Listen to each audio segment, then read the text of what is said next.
What's up, everybody? Welcome in tonight to what should be a great YouTube live show. I'm excited for this one. I think you guys know the main reason I'm excited for this one. Actually, there are multiple reasons. One, just before I came on, I read an article from Dennis Dodd at CBS Sports that told me exactly what I wanted to hear about the Big 12 and divisions. They are making, it would appear, the correct decision on divisions, and I could not be more thrilled about that. Was very worried about that for the Big 12's sake, and as of right now, it looks like things are moving in the right direction. There are a number of really interesting details throughout the article that I want to get to as well, because it's not just about whether or not the Big 12 is going to go to divisions, but some of the intricacies and difficulties of trying to figure out a schedule within that time frame, within that context, right, of what they're doing. And I think it raised some really interesting points that I had not even thought of as far as how difficult that will be to manage. All right, so we are definitely going to get to that. That to me is really story A, because it's what matters the most. It's the real actual newsy story. But we also had the NFL draft over the weekend, and I love the drafts because as a college football fan, you know, it incorporates both worlds. I like the NFL. I absolutely love college football to death. So it's like merging both of those worlds. I think it's fascinating to watch and monitor. The Texas Longhorns came up with a pretty special accomplishment from this weekend's NFL draft. I'm not sure if those of you that watch the channel are aware of this, but we need to celebrate our brethren from the Big 12. Okay, we need to celebrate our brethren from Austin, Texas, and lift them up. And you know what? Just give them their flowers. People always say, give them their flowers. We need to give the Texas Longhorns their flowers for everything that they accomplished throughout the massive spectacle in Vegas that was the NFL draft. So I cannot wait to do that. And believe me, I am ready. You guys think that I am typically out here to get Texas? No, today I am here to frame Texas's accomplishments as best as I possibly can. I have plenty of ammunition on that front. So I'm going to lift you up today, Texas. I will absolutely lift you up. We also have our man Lincoln Riley back into the news. And for once, hey, Oklahoma fans, this isn't really about you this time, right? This isn't really about Oklahoma fans whining and moaning. This is about Lincoln Riley getting himself into some hot water. And honestly, I think this is a video that I may just do a separate standalone video on, because I don't know. I think there's enough meat on the bone tonight that we may not get to a whole lot of it, but it's deserving of a video, because this Lincoln Riley thing and the tampering allegations from Pitt and Jordan Addison, who was the Bolitnikoff Award winner last year, are pretty fascinating. And it points out a lot of things that I think a lot of things can be true, right? I think that's a very complex issue that needs to be taken apart into multiple different aspects of it, okay? We've got that. We've got Kevin McCullough maybe transferring to Kansas. Like all of a sudden, the rest of the Big 12 is just a feeder school to Kansas in hoops, because Tyrese Hunter is considered Kansas. Kevin McCullough now from Texas Tech. That would suck if that's what the Big 12 is going to turn into every single year. Just the best players from the league decide to up and transfer to Kansas and just feed KU every single year. That would not be great. So we've got that. We've got that going for us. As always, remind you as we get going here, we're about to hit the 100 people mark in the chat, which is great. Looks like it'll be pretty popular, pretty heated tonight. If you are in the chat, obviously you can put your question or comment there. I may or may not see it. I don't get to very many of them that are not backed with a little bit of funding. Okay, so you can donate by clicking the $ below the chat box where it says say something, below where you see that chat. That's how you contribute to the channel, support what it is that I'm doing here and bringing you Big 12 content multiple times per week. Plus, it lets you dictate what we're talking about tonight. It'll get your question or comment up to the top of the chat list so that I see it. As long as it's $5 or more, it will pin up there and I will see it, and you can jump in front of everybody else. All right, so that's how it goes. The other thing I will remind you of, as I do everybody here at the beginning of the chat, if you would, please go like the video. Helps me out with the algorithm. Gets the video out in front of more people, and therefore we'll make this channel better. Care about the Big 12? You can give me one click, right? That's all I'm asking here is one click. Please go like the video. Okay, we're off and running. Before we get to Texas, I'm sure everybody is going to be excited about getting to Texas. I do want to mention this story from Dennis Dodd and get to some of the details from it about divisions, because we've been talking about this for a long time. This has been a long, ongoing conversation on this channel about divisions, because to me, I hated the direction it felt like it was going. Back in January, we started seeing some reports. The Big 12 was really like mulling over, just splitting off into divisions because it would be a sensible, easy way to handle Oklahoma, Texas, and then the four new schools being in the league for 2 years. Plus, moving forward, that still seemed to be the way that they were going because technically, if we're operating under the old system, if we're operating under the way the rules do currently sit now, if you're a league of the Big 12 size, you would have to have two divisions. But it appears that that is going away. And the momentum was clearly pushing toward that. The other leagues want it to happen. So when everybody really wants it to happen, when the power leagues like the SEC, the Big Ten, especially the Big Ten being one of those really pushing for this, they wanted it to happen so they could just go 1-2 in their title game every single year. If you have those leagues behind it, it's going to happen, right? The NCAA has been neutered so much on so many things right now. Mark Emmert is stepping down. It was clearly going to happen. Everybody could see this coming. And my fear was, it's like everybody knows this is coming. Everybody knows this is going to be a thing, that we're just going to wind up with conference title games that are 1-2. And yet the Big 12 still sits here and wants to reverse the clock and like go backwards and do divisions just for the sake of doing divisions. And I thought, man, this is ridiculous. There may not be a conference that more needs a 1v2 conference championship game than the Big 12. Certainly the three, the Pac-12, the ACC, and the Big 12, all are going to need that to, as much as possible, be able to create the best conference championship game and the best conference champion to send on. So we have received good news on that front. Let's see. So I'm just going to read you a little bit from this article from Dennis Dodd. A special Big 12 subcommittee formed to determine how to best incorporate up to 14 teams in conference realignment had been expected to finalize league composition and schedules this week. So I'm going to pause there. We had heard some about this, but I was a little bit surprised to see there that they're talking about like that was supposed to be, they were really expecting schedules to be finalized, and out. And within that, it would have had to be, I mean, league composition names that too. Like we would have known what the divisions are and they would have gotten a schedule pushed out. I don't understand how anybody like legitimately thought that was going to be the case, because this, again, has been something in the cards for a long time, that the division structures, the rules on division structures were going to change. So I just don't know why that was ever the plan. But hey, whatever, they got there. All right, back to the article. It says, however, the Big 12 is awaiting resolution on a proposal from the NCAA Football Oversight Committee that would allow all leagues to play without divisions, but still hold conference championship games without a waiver from the association. The Big 12 has played as one 10-team league with a round-robin schedule since 2011. However, scheduling becomes more complicated as a 14-team league because schools would need to agree on competitive balance. The discussion could become combative considering lingering animosity over Oklahoma and Texas leaving the conference. This is a fascinating portion of this, right? This is a fascinating part of it. Man, competitive balance. Like, how do you do this? You have a lot of schools chomping at the bit to get a piece of Texas and Oklahoma. And this is a part of the whole dialogue around how do you schedule. Do you do divisions here at the end that I frankly had not really considered? Let's think about this, right? So here's a quote. How could we make that work and keep your national rivals together? A Big 12 source asked. How do you do that for 2 years knowing everybody wants to play Texas or Oklahoma one of those 2 years? That is the part that like I had not totally thought about. Like, of course, we would all understand like everybody's going to want to play Texas or Oklahoma here. You're going to want your last parting shot at them on the way out of the league. But that goes for not only the schools that are here in the league, but then the 4 incoming schools. Like, that is such a carrot dangling there. I can remember talking to Juan last week, who is one of our Houston fans here on this channel, about, you know, like how fired up Houston would be to get games against Texas there at the end if they can for 2 years.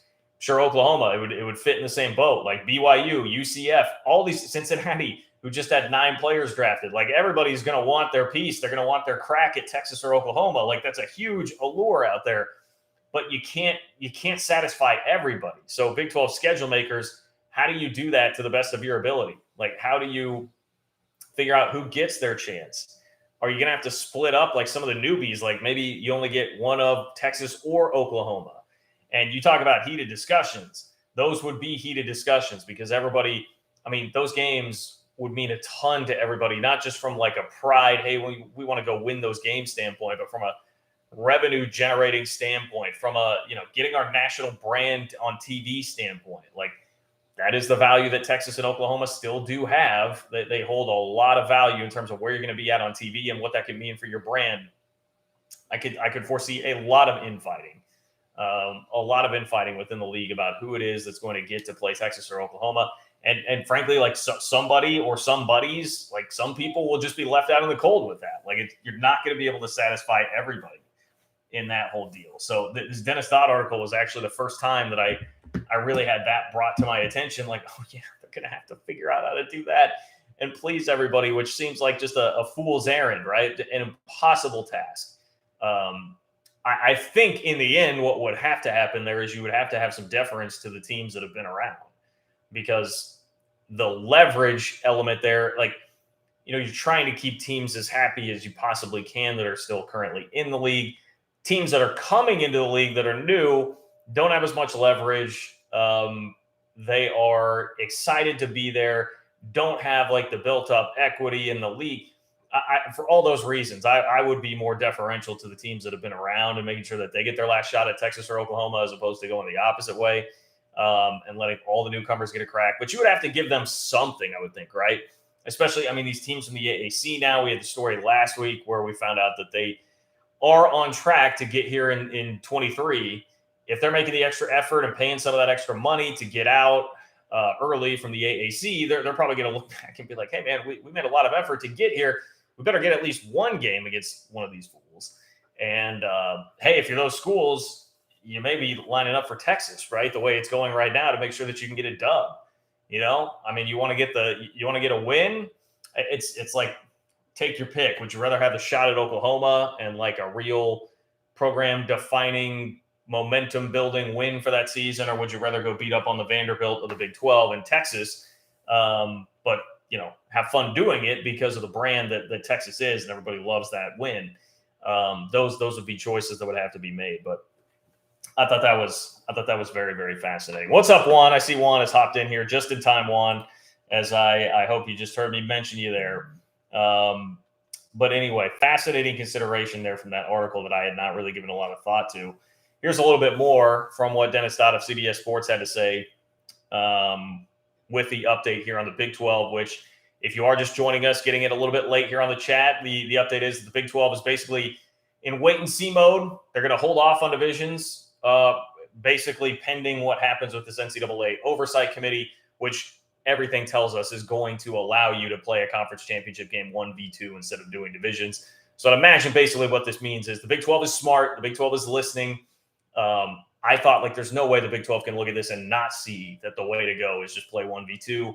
Seems like that's where the Big 12 is at. It's just a matter of like waiting for that formality to become official, that it would be actually technically legal. All right, so more from this article. It says, as of last week, the 5-person subcommittee had not developed any sample schedules for 23-24 seasons. In January, CBS Sports reported the Big 12 was engaged in plans to split into 7-team divisions beginning in 2023. Such considerations are now being reevaluated. So there you go. As of last month, the NCAA Oversight Committee began considering a proposal that would do away with current requirements to stage a conference championship game. Any recommendation from the committee would need to be approved by the NCAA Council. One Big 12 source believes that process will be completed by the middle of May. So there you go. If you're looking for a timeline, if that were to happen by the middle of May, then theoretically the Big 12 could officially make that decision at that point in time that, hey, we're not going to go with divisions. We're just going to keep plowing straight ahead. We're going to make sure that we get 1v2 in our conference championship game. And then we can start like hashing out schedules and whether we're going to do pods, like, whatever the next step is going to be, whatever the next iteration of all this is going to be. Then you can start working on that. Then maybe we can start getting some future schedules. Like I remember one, for instance, last week asking about like when could we find this out? I think this article helps us get a little bit more in terms of like a timeline on when this could possibly be, right? Things could start falling into place in the middle of May if we do get this official ruling to happen. So that at least is a positive one. If you're a Houston fan, BYU, UCF, Cincinnati, and you're wondering like, are we going to get a game here? When can we get a game? This at least gives you some idea of like a timeline of when some of those things could start to be ironed out. And I would still imagine that you would get some form of that answer by the time that we're teeing things off in September, or I don't know, the season started in late August potentially. You would get that answer, I'm sure, before then. But a lot of things have to happen. First, we got to get this ruling. The Big 12 has to hire a commissioner, which I forgot to tell you guys. I've been hearing a name a little bit that no one has really talked much about for Big 12 commissioner that I did want to mention, and I didn't mention it last week. So trying to hold my feet to the fire on that here today to actually get it out. Boom to the Sooner. Appreciate you being here. Boom to the Sooner with our first donation of the night. Thank you, Boom to the Sooner. Boom to the Sooner says, don't know if you mentioned it, but what are your thoughts on Big 12 pods? Yeah, I mean, we've talked like a little bit about that. I think the pod system seems to be the way to go. I don't know if like you would technically call it pods or like, cross division. I think it's not cross division, but just like rivalry games that would be protected. And there have been talks of 2 or 3 of those that you would have every single year. I mean, I think it's just the way to go. Now, if you're asking me like, who do I think for each team specifically they should have? I don't have that list for you right now. I have not taken the time to do that. A lot of people have. Maybe some people in the chat would want to throw out their recommendations there for that. I know that I've seen KU, Iowa State, KU, K-State, Iowa State all grouped together.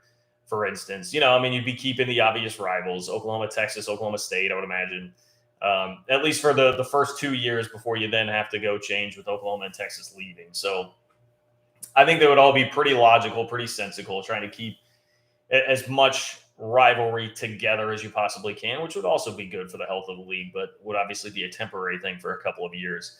To be honest, that's one of those things I don't care quite as much about as you guys. Now, if we're talking about pods as opposed to divisions, or we're talking about your rivalry games being protected as opposed to divisions, that at least breaks it down to a more granular level that I suppose I can care about. Divisions, I just was always like, I really, it doesn't matter that much to me. And I think they're kind of dumb anyway. So I was never very into like devising my own divisions there. So I apologize that I don't have like a more specific outline for you, Boom to the Sooner, on who I think each team should be. I don't have that, but I think some form of that is the way to go here, and that's what you would have to do, because you can't just scrap it and say, hey, it'll just be a random schedule every year. There's still going to be teams and rivalries that, for instance, KU and K-State, it's one of the longest standing rivalries in college football in terms of like how long it's been played basically every year. You're not going to want to break that up, right? So you'll have some of those things protected. You'll have to. I just don't know if like pods feels like that might be a little bit disingenuous if you're only having 14 and then /12 teams. So I know pods has always been used with the 16 teams, and then you have the 14 pods. So I digress. And yeah, Boom to the Sooner, I see your follow-up comment there that you hated divisions. Number 1 team versus number 4 or 5 teams sometimes. Yeah. And that's what you're trying to avoid. You're trying to avoid the crazy upset. You're trying to avoid, sorry, Boom to the Sooner, 2003 K-State over Oklahoma, which wound up Oklahoma still snuck into the national championship game. But you're trying to avoid that disaster scenario. I'll come and hit myself with the 1998 K-State losing to Texas A&M. You're trying to prevent that from happening. Although A&M that year may actually have been the second best team in the league. I'd have to go back and look at that. They were a decent team that year. But you don't want like the Big Ten has just run into time and time again. The other thing that you don't want, and really what's more relevant from the Big 12's perspective, is that you don't want Northwestern against Ohio State in the Big Ten championship game, for instance, right? That is something that the Big Ten has had to deal with, where it's a game that's not appealing. It's a game that's not very competitive. You basically just have a team that doesn't need to be in the conference championship game in there. I always, the nostalgic part of me used to always love the divisions, because as a fan of a team in the Big 12 North, it would give my Cats an opportunity every single year to win the North, even if things went awry at the beginning of the year, 2003 being a prime example there. Bill Snyder would always mention that he liked it because that was a carrot you could dangle in front of your team to keep them motivated. But listen, those are the good old days. Bigger fish to fry, bigger problems. And the bigger problems are you got to make sure that you have an attractive conference championship game and the most attractive conference champion that you can possibly have. I saw somebody jump in there. a lot. Brian jumped in and said, "What decision did they make?" I just jumped in. Brian, the decision that they made is they're not going to make a decision right now based on the fact that they're waiting for the football oversight committee to officially lift the rule. Basically, the oversight committee to say, "Hey, you can have a conference championship game just 1v2. You don't need divisions." Because right now, with the league sizes that are all out there right now, technically you couldn't do it, but that is going to be removed. It seems like a formality. We now have some more confirmation of that. The Big 12 expects that in mid-May, that decision is going to come down, and it sounds like at that point the Big 12 would say, okay, we're scrapping the idea of divisions. We're going to move forward. And more on that coming up here, because I know your question then would be, well, you're going to still have a year or two with 14 teams then. So do you do divisions for a couple years? Well, here's some more info from Dennis Dodd's article. I'll start with this. He says, however, given the fluidity of the NCAA at the moment, Commissioner Bob Bowlesby questioned whether the NCAA should be involved at all, which interesting comments from Bowlesby on his way out the door. Said, quote, I'm not sure why the NCAA has to be involved in that anyway. The conferences can capably decide how they want to conduct their competition, which is a good and valid point, because to be honest, right now with the environment that everybody is in, with NIL going nuts, hearing about Jordan Addison potentially getting $3 million to go to USC, Nigel Pack getting $800,000 to go play basketball at Miami, free transfers. Kevin McCullough is like 1 foot in the NBA, another foot in Lawrence, another foot in Spokane, Washington, leaving Texas Tech. Like, wild freaking world that we're in. And Mark Emmert just said, to hell with it, I'm out. It doesn't, I don't feel like the NCAA has any pulse on anything anymore. And I forget that I guess there are still rules that you have to abide by. I don't need to tell Oklahoma State fans twice, because they know what happened with the NCAA tournament and not being able to play postseason basketball. So there are, I guess it is still a governing body, but it just feels like it's been neutered so much that you kind of forget about that. In fact, I had somebody asking me in my DMs today about hey, what would you do about Lincoln Riley, and should the NCAA make an example? And I was like, dude, to be honest, I kind of forgot that the NCAA could do something. I kind of forgot that the NCAA could actually step in and tell you that you can't do that. So Bob Bowlesby is reiterating that along the same lines there. Bud, man, I appreciate the donation, Bud. Bud said, thanks for the work, John. Lubbock Guest House. I hope that means you found somebody, Bud, with the good old Lubbock Guest House. I may be using the Lubbock Guest House, Bud. I actually told my Texas Tech followers out there I'm going to be doing the Big 12 Outdoor Track and Field Championship broadcast for ESPN Plus coming up. I think that's like May 14th and 15th. I was just looking into flights to book out there. So I will be in Lubbock that weekend. I'll try and give you guys more details on that when it comes around. But yeah, maybe I'll have to stop by the Lubbock Guest House. Bud, thank you for being a supporter of the channel. Thank you for coming by, as always, and thank you for the donation. If you'd like to be like Bud and be an American hero and donate here to the channel, you can do so by clicking the $ below the chat box where it says say something. And not only will it donate and support what I'm doing here at the channel, but it will get your question or comment up to the top of the chat. Jump in front of everybody else. You can dictate what it is that we are talking about here today. Also, if you could like the video, those of you that have popped in here recently, if you can go ahead and like the video, that helps me out a lot as well. Doesn't cost you a cent. Just click the like button, and that will help a ton. If you haven't subscribed to the channel, what are you waiting on? That would also be something that helps. You can subscribe to the channel, turn the bell on, click that bell, and set up the alerts so you know when I'm going live or when I post content. Juan, I hope at some point we talk about how UT had 0 draft picks. Oh, Juan. I am, boy, not a great time for my camera to cut out there.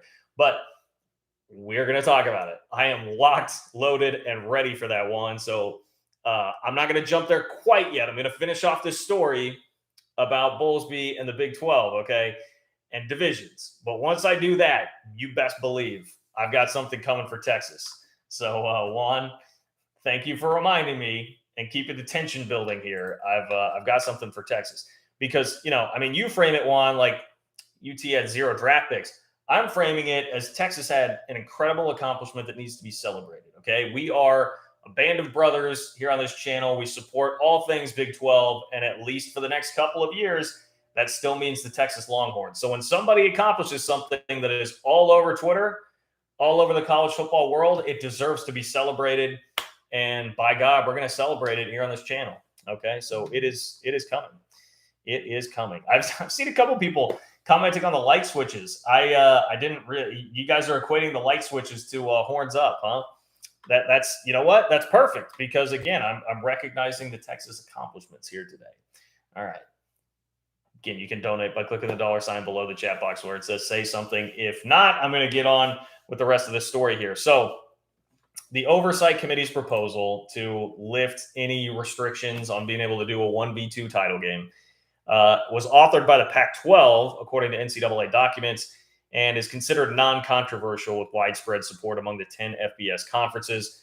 There's been growing support to deregulate conference championship game requirements, thus enhancing access to the playoff. So here's a quote from a source from Dennis Dodd's article. Quote, I just think people are trying to figure out how do they best position their teams into the college football playoff. I think that's it. I think it's giving each conference autonomy to decide how to get to the playoff, whether that's the 4 teams or that ends up being 12. Okay, so Dennis Dodd continues, should the proposal be passed, even when expanding to 14 teams in 2023, the Big 12 could play with neither divisions nor a round-robin schedule and continue matching its 2 highest-ranked teams in its championship game. The Big 12 will then shrink to 12 teams in football beginning in 2025. So the interesting and to me pretty fascinating part about that is they're saying like, hey, even when the Big 12 goes to 14 right now, it's still very much on the table that they would just say, we're not going to do divisions even at 14. We'll figure out whatever it is that we want to do with our little pods, which like 14 becomes a kind of difficult number, I think, there to try and schedule all that out. But we'll figure it out. We'll make a schedule. We'll say, here you go. Everybody deal with it. You're going to play your games and we're going to get 1v2 in the title game. And then Oklahoma and Texas will leave and we'll continue with that, which again, I love. Like, I love that because it's not bending over to like acquiesce to the awkwardness of 14 teams there. It's not bending over to acquiesce to anything Texas or Oklahoma would necessarily want. It's just, look, the best thing for the league long-term is to do 1v2. We're going to do 1v2. Everybody's moving away from that. We're going to move away from that. That to me speaks to like the Big 12 just saying like, look, we're going to do what's best for us and not worry about anything else. And too often, it feels like the Big 12 waffles around with stuff like that. So when I read that, I was actually like, look, yes, they get it. Like, it seems like they get it. And, some of this has probably been for a long time. I've been complaining about feeling like they were going to do divisions because just some of the early reporting that's now very old was suggesting that was the way that they were going to go. And now everything's moved this way. And it may have been really behind closed doors. It seemed as obvious to them as it did to me what the correct path here was. So right now we're just getting like some public confirmation of it, which is great. It's great, man. I love to hear that. Finally, the last little bit from the article that I did think was interesting. It says 2 sources told CBS Sports the SEC may have slow played this proposal to ditch requirements for divisions for conference championship games. The SEC may have slow played the proposal out of retribution for the ACC not supporting expansion. However, the SEC is now on board. So, the ACC, which would be another league that would theoretically want conference championship games that include 1v2, best v best at all times. I would say one that doesn't include Wake Forest, but Wake Forest, they earned their way into it this past year. You can't really say that they weren't one of the 2 best teams in the league based on accomplishment on the field, but you get the idea. You would not want like a 4-loss Wake Forest team winning a division and getting in the conference championship game. So the SEC says, hey, look, we'll slow play this, make you guys like sweat it out a little bit more because of your decision, make life more difficult because, we tried to make life easier for you and you kind of threw it back into our face. Fair enough. You're probably going to get some of that from the SEC because of the way things went with college football playoff expansion. Deservedly so. Like, if anybody's going to, take down the ACC, just make life more difficult for the ACC. I've got no issue with that, man. You made your own bed. The ACC made their own bed. Reminds me, I saw somebody on Twitter. I think it was Stats of War. Shout out to Parker there. But I think he said, like, on Twitter, like anybody taking an L, they made their bed. Like they invited that into their home and made a place for it at dinner. And that's typically, that's exactly how I would feel about this. The ACC invited all that. They invited that noise. They wanted the smoke from the SEC, so the SEC apparently gave them some smoke. But in the end, I think it's a sensible thing. It's going to be best for all of us. Like, if you think about just a neutral college football observer, the best thing that for all of us is to watch the best caliber of football, right? And watching the most high quality football includes watching the two best teams, legitimately best teams in every conference, square off every single year in that title game. Like, it's going to make for more interesting, better games, less duds in the conference championship games. How fun was Baylor and Oklahoma State to watch this past year, for example, right? It'll be more of that and less of Northwestern Ohio State, even though that actually was not a terrible game. Northwestern was pretty competitive, but you get the idea, right? It's better for all of us, better for all parties involved, certainly better for playoff access for all parties involved here if that's the way we go with this. So now, boy, I'm excited for what's coming up next, but let me remind you once again, rules of the chat. If you want to make sure that I see whatever it is that you're putting in the chat, you can do so by donating, clicking the $ below the chat box where it says say something. And not only will you support the work that I'm doing here on this channel, support the fact that you get Big 12 content multiple times a week from me, but you will also dictate where the chat is headed with your message or question or comment. Also, please do like the video if you have not. That helps me out as well. Doesn't cost you a cent. If you're watching this not live, you can donate to the channel on Venmo. It's John-Kurtz-4 there. All right, so remember when Juan hopped in with a donation earlier asking if I was going to talk about Texas in the NFL draft. Well, I have lots of thoughts on the NFL draft. The first of those being, let me read you a list of schools here, okay? Read you a list of schools. I'm sure most of you are extremely familiar with this list of schools because these schools all had somebody taken in the 2022 NFL draft, right? So clearly, you got to be pretty good in football if you're having someone taken in the draft. Here's a list: UConn, Fordham, Fayetteville State, South Carolina State, Missouri State, Northwest Missouri State, Southern Utah, Lenoir-Rhyne, and Ouachita Baptist, Ouchita, Ouachita Baptist. Those schools all had players selected in the 2022 NFL draft. What an impressive list that is. We had not one Missouri State, but two versions of Missouri State. All right, we had Missouri had a player drafted, Missouri State had a player drafted, Northwest Missouri State had a player drafted.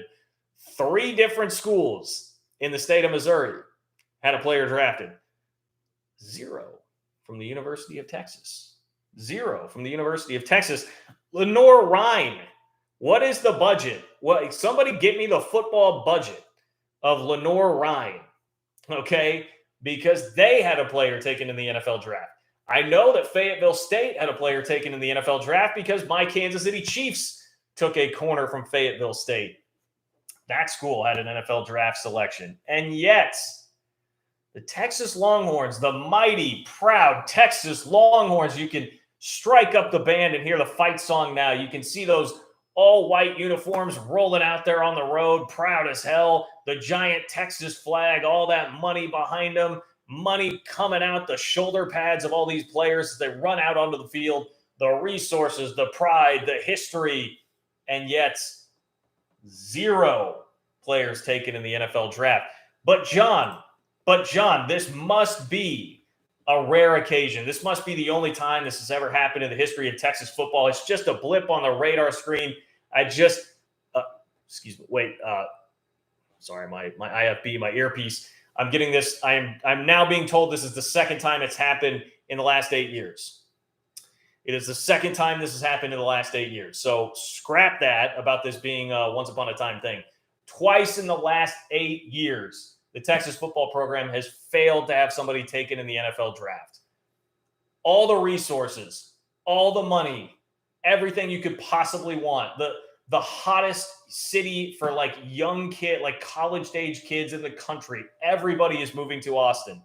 There is literally every single inherent advantage you could possibly ask for and have. And yet, here is the resume of the Texas football program for the past year. A 5-7 record, a loss to Kansas, and 0 players taken in the NFL draft when Lenore Ryan had a player taken in the NFL draft, when Fayetteville State had a player taken in the NFL draft, when Northwest Missouri State had a player taken in the NFL draft, Texas and all of their mighty resources and the clout that they're taking with them to the SEC, and they're subsidizing an entire league for 2.5 decades. All of that got you absolutely nada in the NFL draft and got you dragged on Twitter all weekend and got all the jokes out all over the place. And it was glorious. Absolutely glorious. There's no excuse here, man. I mean, look, I don't know what hasn't been said, like what you can say that hasn't already been said about Texas and their resource management and the wasted talent, the wasted money. Although maybe we debate wasted talent here, because if there's not enough talent for anybody to actually get drafted, I don't know, man. It is just it should never happen. It should literally never happen. If we're going to be fed this line and hear about what a great brand Texas is and the SEC, and they deserve more exciting games, they deserve to be not farting around playing Kansas and Iowa State and games like that don't excite, then don't be the biggest black hole of resources that the sport has ever seen, because that's what you are. That's what Texas is. It is a giant gaping black hole in the universe that sucks resources in and everything that should make you a good football program and farts out the most mediocre product you could possibly have. And it just continues in Austin in different shades. Like, we just find different shades of the same thing in Austin. This is another manifestation of it, the fact that they had nobody drafted this past year. Julius, thank you, Julius, for the donation here. Julius says, keep on keeping on, John. Thanks for the great content. I am proud and happy to give you great content like this right now. Jim brings up a great point. And by the way, Julius, again, thank you so much for the donation, my friend. I really do appreciate it. I don't mean to totally gloss over that. Very much appreciate that. Thank you for the kind words.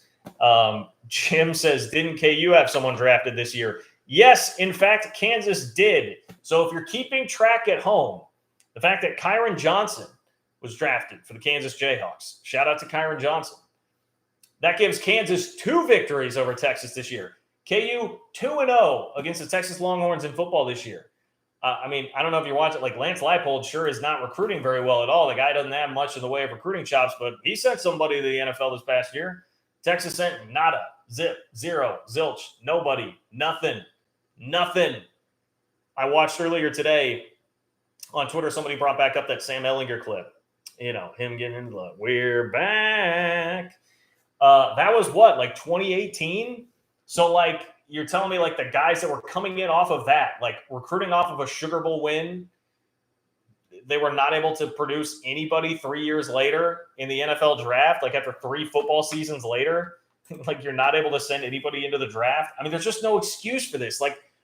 I know I heard all the Texas fans, Sark is changing the roster, and everyone thinks we're talented, but we're not that talented.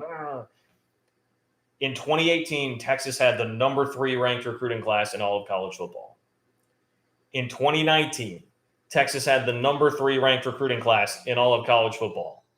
In 2020, Texas had the number 8 recruiting class in all of college football. That is 3 consecutive classes in the top 10. 3 consecutive classes, leading up to, those would be your, guys that would be into the draft now, heading into the draft right now. 0 taken in the NFL draft this year. I mean, dude, I'm sorry. If Steve Sarkisian were worth his weight, he could have come in and churned somebody out this year, turn some of that into a draft pick. Turn somebody into a draft pick. If Sark is really the guy, let's think about this. If Sark is really the guy to lead Texas into the SEC, a Texas program that over the last decade has been a 7-5 program in the Big 12, he's going to take them and elevate them while going to the best conference in college football, a conference that, again, in NFL talent just dominated. They had 20 more players selected than anybody in the Big 10 even. You're going to take that program into the SEC, and you Texas fans, you think that guy is going to be successful in doing that. He can't turn around and take 3 straight top 10 recruiting classes and at least get one guy into the 7th round. Unbelievable, man. Unbelievable. That is, when I say this is an accomplishment, it is an accomplishment. For Texas to do that twice in the span of a decade is one of the most embarrassing things that has ever happened in college football history. That is absolutely unbelievable. So be proud, Texas fans. Be loud and be proud about what it is that your football program accomplished this weekend, because it is amazing. I said on Twitter, and I feel like this, to be honest, my feelings were a little hurt. I feel like this didn't get as much run as it probably should have. The new orientation video that they should show to every incoming Texas freshman now, at the beginning of, I shouldn't say incoming freshman, transfer portal, whatever, what they show to the team. Like team meets day 1 of fall camp. You walk in and they get everybody in the big team room that I'm sure is, a $100 million team facility and all that. Throw up on the big screen just the highlight reel of all those old NCAA commercials. You remember those NCAA commercials where it would be like, maybe like one kid playing basketball, and then it would switch real quick to like a scientist with like a microscope, and he's like looking into the microscope, and somebody with like some goggles and a beaker. And it's like, we're all going pro in something other than sports. That ad campaign needs to be just on loop in the Texas football facility. They can hang up the TV screens that have that reel playing with the, we're going pro in something other than sports. They can put them on the wall right next to all those swimming and diving Big 12 championships that the recruits saw that wound up going to Alabama and came in and was like, these guys don't have many football trophies. It's all swimming and diving trophies.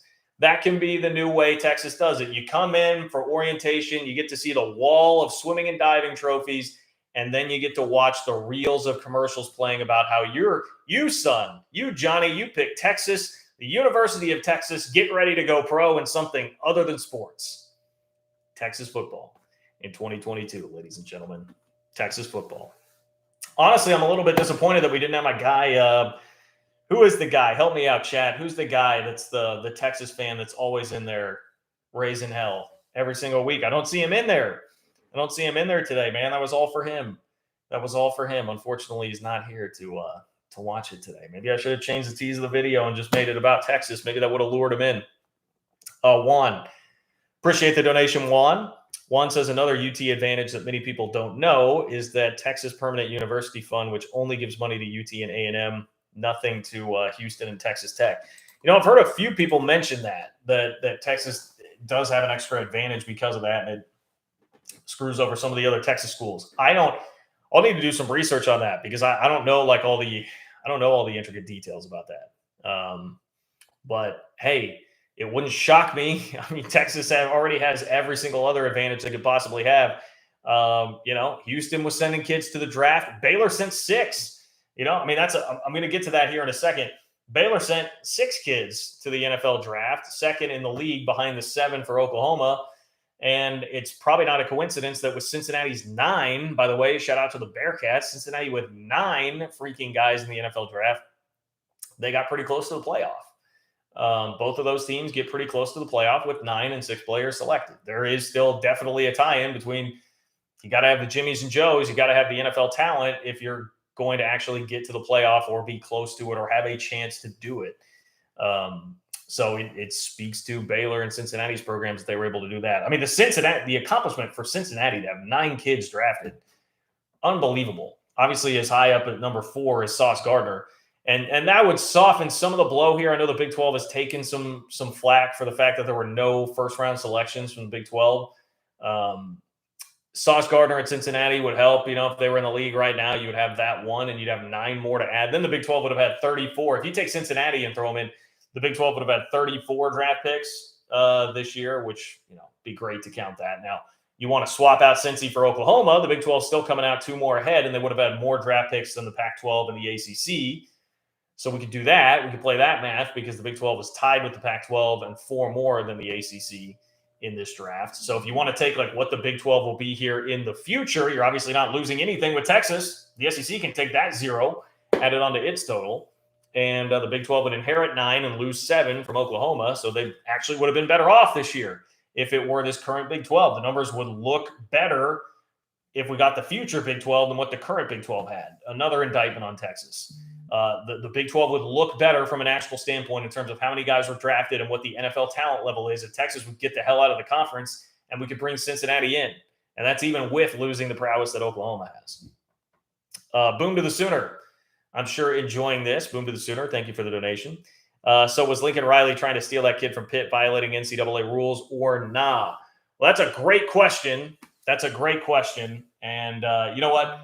Frankly, I'll dive into that briefly here towards the end of the chat. I'll give you like the rest of I'll kind of empty out the NFL draft notes. And I think I'll go deeper into the Lincoln Riley story tomorrow. Hopefully tomorrow night, I'll try and put out a video to get out on Tuesday for you about this, because part of it is I wanted to wait for the dust to settle and see what was going to happen, because today was the deadline for Jordan Addison, the receiver from Pitt, to enter his name into the portal if he were going to. The rumor had been flying around today that he was going to get paid $3 million and like get a house and all this from a USC collective to go transfer from Pitt to USC. So the backstory on this, if you're unaware, Pitt had the best receiver in the country last year, Jordan Addison, won the Biletnikoff Award given to the best receiver in the country. And it came out that the story broke from Pete Thamel of ESPN that Pat Narduzzi, the head coach at Pitt, had an angry tirade on the phone where he called Lincoln Riley because he caught wind that Jordan Addison was considering going to the transfer portal and therefore going to USC with that. Now, I have not seen any hard evidence out there that Lincoln Riley did tamper here, and the connection is Caleb Williams, who is the quarterback, obviously now at USC. Back in his Washington, D.C. days, I guess he and Jordan Addison are from the same area. So Caleb Williams had the relationship pre-existing with Jordan Addison. So, you want to be cynical, you can say that's the workaround. Maybe Lincoln Riley's in Caleb Williams' ear, like, hey, man, why don't you go talk to this guy? Maybe it is simply just Caleb Williams having a conversation with him and being like, hey, man, you should come here. Now, USC is not really hard-pressed for receiver talent right now. They actually have a pretty good wide receiver room stacked together, but obviously you would take the best receiver in the country to pair him with Caleb Williams if you can. Lincoln Riley is also somebody who, when this sort of accusation gets levied, is going to take a lot of bullets. And back to that whole point that I made earlier in this video about you invite some of this onto yourself, you invite some of this into your own home. Lincoln Riley has absolutely invited this into his own home, because within the last week, he's had public comments about the system and we need some guardrails and everything's out of control. Well, you can't be that guy and then come around and if you are legitimately tampering, be legitimately tampering with some of the best players in the country and not expect to get just absolutely crushed. So, he has brought a lot of that onto himself. He also in the past has been, frankly, the B in Tebow, TBOW, he's been one of those about guys trying to leave before. Austin Kendall. A lot of Big 12 fans here in this chat could tell you about that whole saga. Austin Kendall wanted to leave Oklahoma to go to West Virginia, and Lincoln Riley was initially blocking that. Had comments about, how it's important. We can't allow this in conference. We can't have in-conference transfers all willy-nilly. That doesn't look good right now. If you're somebody after, pulling Caleb Williams and a couple of other guys from Oklahoma on your way to USC, and now you're going to come back around and be accused of trying to pull this Pitt receiver, right? So a lot of this is just like Lincoln has not earned the benefit of the doubt. So I will definitely say that on this front. Lincoln Riley has not earned the benefit of the doubt on this. Regardless of how this happened, even if it is just a Caleb Williams thing and Lincoln Riley was totally innocent, which seems kind of hard to believe, that even if that were the case, it's like the boy who cried wolf, he's cried wolf one too many times for us to really be like, no, Lincoln's probably a stand-up guy and didn't do it. Even there's been a lot of Lincoln things. Look, I support the guy's move. I think he's a stud head coach. I think he's a great head coach, but that doesn't mean that he's flawless. Like there have been, there was the thing at Baylor last year where he was like upset for how Baylor handled the end of the game, when in the past Oklahoma has run up the score on people. Like Lincoln Riley has some very hypocritical traits about him. There's no doubt about that. I'll level with you, Sooner fans, on that. And that's why, here, it is tough to give him the benefit of the doubt in this situation. I kind of want to see how the dust all settles on this and where it all goes. Do we have any hard evidence produced? Does Addison actually wind up going to USC? Is it really like the $3 million element here is another one of those, like, is this a crazy internet rumor, or is this going to be another Nigel Pack 800K at Miami moment that's going to send shockwaves to the rest of the sport? Like, it feels to me like there are still more tentacles to this story, and we're not at the conclusion of it yet, and there are a lot more places that this could go. But do I think it was violating NCAA rules? I have not seen anything yet that would tell me like directly it is, but I think Lincoln Riley is smart enough to know how to like kind of game the system here and work the system without leaving a paper trail of evidence. Like Bill Self was smart enough to kind of work the system without leaving a paper trail of evidence with the text messages. He's got his assistants doing some of that, but Bill Self, if you read the text messages between him and like TJ Gasnola from Adidas, like Bill Self does just enough to retain plausible deniability. I think Lincoln Riley is brilliant, and I think therefore he probably figured out a way to do this without any like actual hard evidence that would constitute a direct NCAA violation.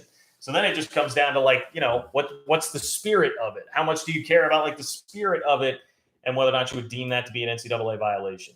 Is it shady? Yes, this appears very shady. Is it an NCAA violation? I have not seen the definitive proof that it's an NCAA violation. So your tolerance for shady, your opinion of Lincoln Riley already is going to very much color how you view this story. I think it's just a massive gray area, which is probably not what anybody really wants to hear, but I think it's just a massive gray area. And one thing I will say is fair to call Lincoln Riley hypocritical, sleazy, whatever it is that you want to say. He's also playing the game. Old saying, teach me the rules, I'll play the game. Lincoln Riley knows the rules. He's playing the game. And right now, there are not many rules. It's the Wild Wild West, as everybody says now. There are not many rules, and Lincoln Riley just seems like a pretty good cowboy out here in the Wild Wild West. That's kind of what it feels like to me. He feels like a pretty damn good cowboy out here managing the Wild Wild West. There are not, I don't watch a whole lot of Westerns, but I imagine there are a lot of guys that, are not ruled by the greatest moral compass out there, but they may be pretty damn good cowboys.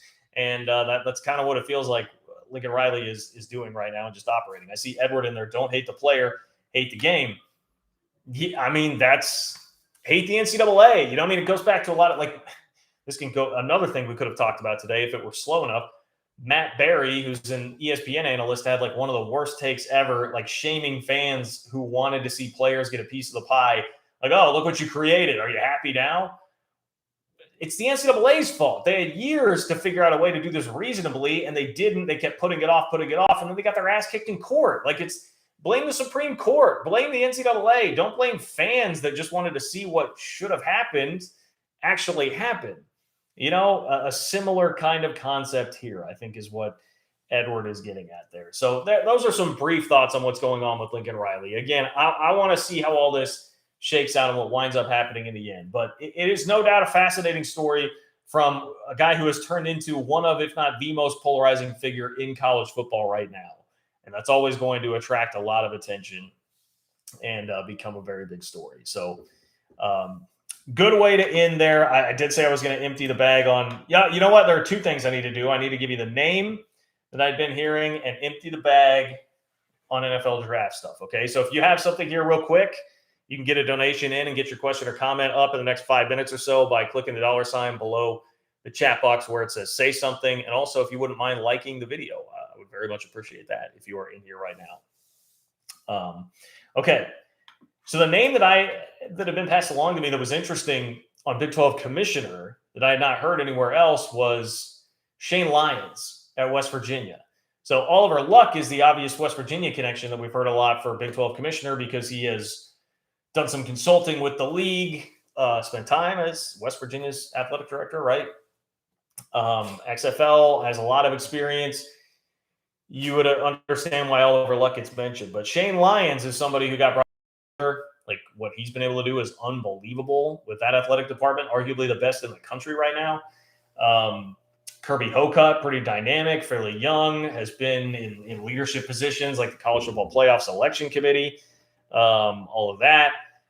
That's a name that we had seen thrown out there from internally, like within the league. Shane Lyons was not one, but I guess Shane Lyons has a number of TV connections, and it would be based on his prowess potentially in getting the Big 12 in position to make that TV deal as valuable as they possibly can when it comes up. So I thought that was very interesting. So West Virginia folks, maybe take that one around, see if you're hearing anything around there. But I'm not usually want to be like, oh, I have heard, my sources indicate, like all that. I don't try and pretend to be more sourced up than I actually am. But that is a name that I heard that was of interest to me. So we'll see where that winds up going.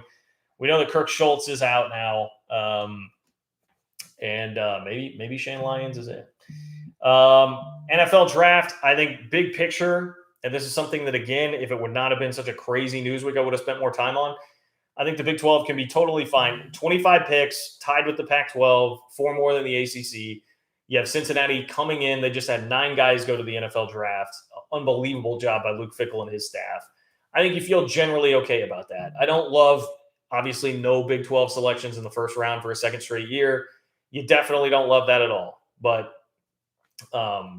all told, I think you look at this and it just, because, again, all this comes back to the Big 12's fight is not about fighting against the Big 10 and the SEC. That battle has already been lost for the Big 12, the Pac-12, and the ACC. That battle has been lost. That toothpaste is out of the tube. It's gone. Dog eat dog world now. You're in a competition with your 2 peers, and those are the other 2 leagues that I just mentioned there. Big 12 did just fine overall as far as that is concerned. And if you want to throw in Cincinnati and Sauce Gardner up there at number 4, you're fine. Look, the SEC had 71 picks. The Big 10 had 48. So even the Big 10 is like that far behind the SEC. That's just the reality, man. They have all the talent. Georgia had 15 kids taken in the draft. Like, we know all you have to do is follow the recruiting rankings. We know how concentrated it is at the top. It's a very easy thing to follow. That's really how it played out in the draft. Also, shout out to Baylor. They had 6 players picked.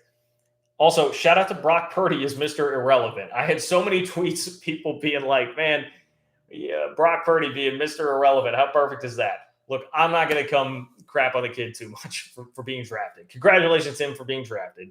It was nice for me to see that Skylar Thompson of K-State got drafted a little bit before him by the Miami Dolphins. And Brock Purdy as Mr. Irrelevant is pretty funny considering the relationship that I've had with Purdy throughout his actual career. And, if you want to decide, as I saw some people say, I didn't say this, Iowa State fans, but I saw a tweet out there. Best football player in Iowa State history, best quarterback in Iowa State history winds up being Mr. Irrelevant. There's some irony in that. Yes. Okay, I won't even say it. I'm not going to say it. That was just a tweet that was out there. You can do with that what you will. But Brock Purdy, yes, was the last player taken in the draft and was Mr. Irrelevant. Okay. Juan, before you go, can you talk a bit about the new Big 12 rivalries you'd like to see? I was chatting with the UCF fan in the Sikkim chat. We're drawing up plans for a space rivalry. Ooh, we got a Houston-UCF rivalry firing up already, huh? We got a Houston-UCF rivalry firing up. I like that. UCF is the one that to me is the most interesting in terms of what rivalries will develop with them because they are such a fiery fan base. Like this may be a moment where you could fast forward 4 years from now, 5 years from now, and I would just be sitting there exasperated, God, UCF fans, man, they're just killing me. That UCF has a young fan base, which right now I find awesome and fun and passionate and vibrant. But the vibe that I get from people is if you get on their bad side, you're gonna not have a lot of fun. So I look forward to who that rivalry really develops with because it seems like you'd be messing with one of the best in terms of fan bases out there, internet fan bases, especially in UCF. So here for whoever UCF develops a rivalry with. And I think a lot of it is just it's gonna come down to what type of games are actually played. UCF and Houston, I can see that making some sense, being that they are 2 of the upstart programs coming in. It's just that to me, the new schools against each other becomes kind of like a territorial battle, right? You're the new schools coming in, you think you're better than the other guy. That's how those rivalries would really develop. Everybody else is probably just going to come down to what the games are actually like. And K-State, Iowa State actually is a pretty good point there. Cyclone Steve, I'm sorry, man. I see the Purdy was good but inconsistent. He was. he seems like a good kid. And look, to be honest, at times I got roped into the K-State Iowa State thing more than I would like to have been with him. But Purdy, not Purdy, K-State Iowa State was when I was growing up, that was not like a rivalry at all. It was just two teams that had played for a long time, but there wasn't really much of a rivalry. That kind of took on a new meaning because every year it was close game after close game. K-State was winning them every single year, but it was these really close games, and it turned into kind of a fun rivalry. Then they decided to play a couple of games at Arrowhead for some reason where, 60% of the stadium was empty, and it came up with the name Farmageddon, and everybody started to just have fun. It just took off. It just took off from like these random games and deciding to give it a name since we're playing it at Arrowhead. And then you had a bunch of close games back to back to back, and it just developed over time. That's what I think will have to happen here. So much of it I just think will have to be pretty organic in what can happen. So, like, who does UCF go and beat? Who's going to be up at the top of that league? Like, I think Baylor has the potential Baylor and Oklahoma State have the potential to really formulate some rivalries with the new schools, because I think those two will be absolutely up at the top of the heap in the Big 12 out of the current teams that are there right now. I can see that really developing. I think there will be some feistiness there. Although Baylor, I did see this week, Baylor sent was it like a picture or a mural, something like that, to BYU that had all of the Big 12 logos on it. So they were preemptively being extremely kind to BYU. I saw that in like one of the Big 12 Facebook groups, actually, just randomly earlier tonight when I was on there. So Baylor, I don't know. Maybe Baylor's going to be too nice for that. I don't know. A lot of people would draw the connection there, Baylor and BYU, with the religious tie-ins. Does that turn into a rivalry because of that? Again, I think so much of it will just turn into like what happens in the games. So it's a great question. It's a fascinating one. I'm here for Houston UCF. Like, if you guys want to start getting that going, like kicking the tires on that and get a running start, so to speak, before you're actually in the league, I fully support that. But I think in the end, it will come down to like what kind of games are actually played, and do we get teams that have great games year in and year out? And it'll happen. No doubt it'll happen. And UCF will develop probably the preeminent rivalry in the new league. How's that for a prediction? UCF will develop the preeminent new rivalry because they're going to be the fan base that raises the most hell. That's my prediction. And we'll end on that. We're over an hour tonight. Lots of energy, lots of good stuff. I'll keep it coming this week. Hopefully a standalone video or two for you. Probably one on Lincoln Riley. And yeah, hit the live shows the rest of the week. Spread the word to your Big 12 fan friends. Please let them know. Put it in whatever Facebook groups, group texts. You have friends that appreciate the Big 12 and think would be interested in the channel. Let them know. You're seeing this recorded. It's John-Kurtz-4 on Venmo. Hit me up on Twitter at JLKurtz. I try to be pretty responsive there if you have something for me. And enjoy the start of your week. I'm going to talk to you guys soon.